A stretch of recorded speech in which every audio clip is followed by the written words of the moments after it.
જય શ્રી કૃષ્ણ, જય માતાજી મિત્રો, તમારા બધાનો અમારા બ્લોગમાં સ્વાગત છે. અને સવારના જો થેપલાનો લોટ બાંધી લીધો છે, બનાવવાના છે થેપલા વિદિશાને લઈ જવા માટે સ્કૂલે. થઈ ગયા છે થેપલા, લંચ બોક્સમાં ભરી દઈએ. હવે થોડાક ઠરે ને ત્યારે જો અત્યારે ટિફિનમાં બનાવ્યું છે કારેલાનું શાક આખા ભરીને. થઈ ગયું છે, ગેસ કરી દઈએ બંધ. નાળિયેર વેચવા આવ્યા છે, અહીંયા નાળિયેર લેવા આવી, નાળિયેર લઈ આવ્યા છે. અહીંયા આવ્યો તો પોળમાં જ વેચવા નાળિયેર વાળો.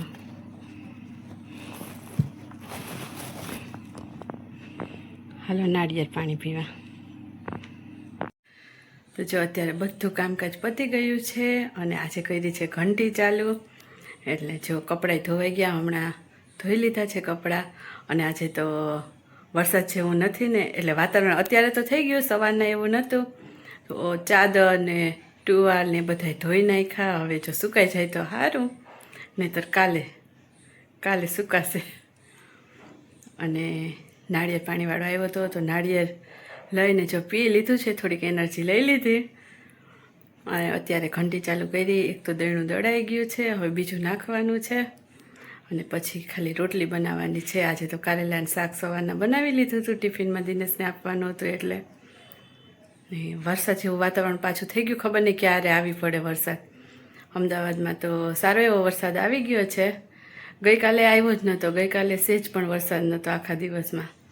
આજે હજી સુધી તો નહીં આવ્યો. અત્યારે બપોર જેવો ટાઈમ થઈ ગયો. તો હાલો હવે ઘંટીનો આપણે કામકાજ કરીએ.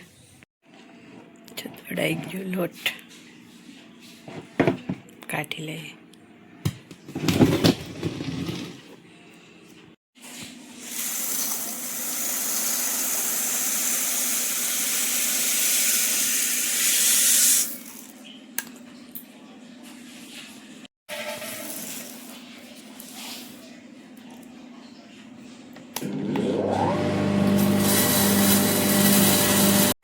રસોઈ બની ગઈ છે અને શાકે ગરમ કરવા રાખી દીધું કારેલાનું. રોટલી બનાવવાની હતી, એ બની ગઈ છે. અને હવે જો વિદિશાએ આવી ગઈ છે એટલે હવે બધાને જમી લેવાનું છે. જો અહીંયા રોટલી બની ગઈ છે ગરમા ગરમ, અને આ કારેલાનું શાક પણ ગરમ કરી લીધું. ઘંટીમાં દળનું નાખી દઈએ ને પછી જમવા બેસીએ એટલે દળાતું થાય.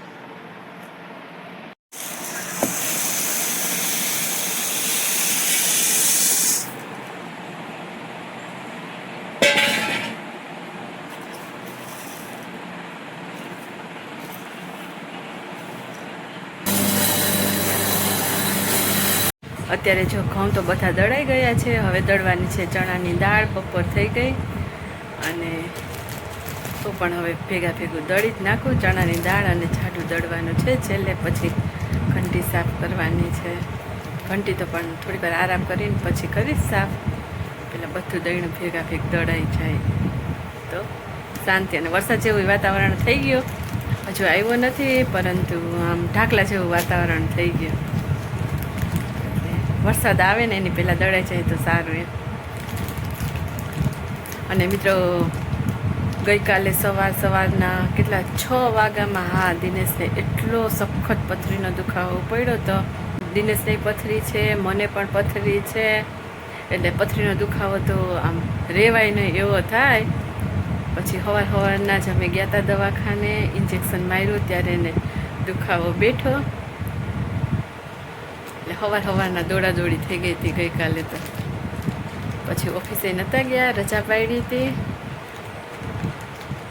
આમ ઇન્જેક્શન મારે ને પછી તો રાહત થઈ જાય, પણ જ્યારે દુખાવો ઉપડે ને એટલે તો એ તો જેને થાય ને એને જ ખબર પડે. દુખાવો પથરીનો તો એટલો અસહ્ય દુખાવો હોય.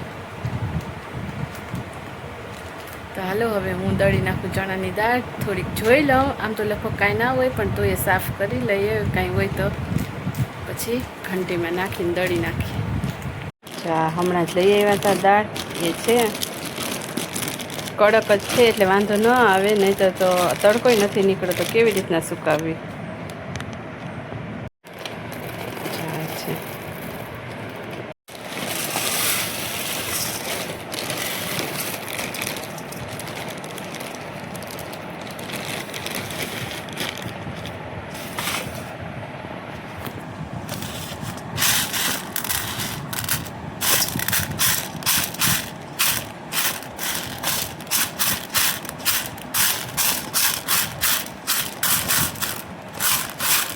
કાંઈ નથી. અત્યારે તો કઠોળ બધું અનાજને શાક જ થયેલું આવે તોય જોવું જરૂરી છે, કદાચ ને કાકરો કે નીકળે તો.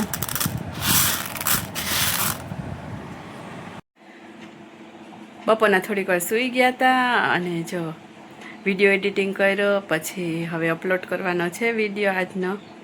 અને હવે કરવાની છે ઘંટી સાફ. દળનું તો બધું દળાઈ ગયું છે, એટલે હવે ખાલી સાફ કરવાની બાકી છે. ત્યાં તો રાતની રસોઈનો ટાઈમ થઈ જશે, ઘંટી સાફ કરીને પોતું કરશું ને ત્યાં તો દિનેશે આવી જશે ઓફિસેથી, એને આવવાનો ટાઈમ થઈ ગયો જ છે. હવે તો નાસ્તો પાણી કરી લીધો છે ઉઠીને.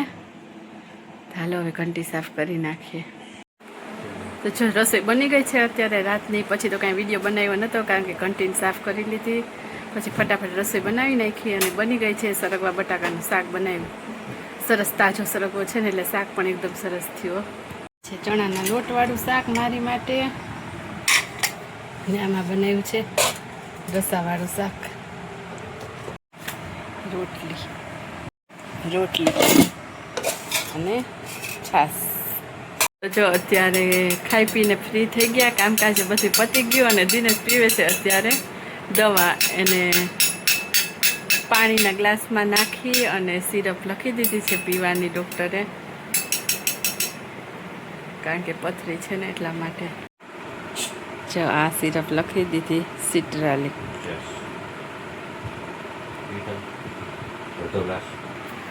દિનેશ ચલો મિત્રો પાણી પીવા. P5 સિટ્રાલિક water. દવા પીવાય બોલાવવાના હોય. જય શ્રી કૃષ્ણ, જય માતાજી મિત્રો. જો સવારના આપણે આ મુરબો બનાવ્યો હતો ને એની આ બોટલ ભરી હતી નાની, ખાલી થઈ ગઈ છે. હવે આમાંથી પાછી ભરી લઈએ.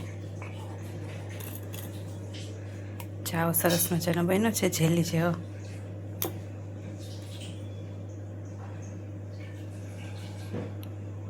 આમાં નાખવાનો છે.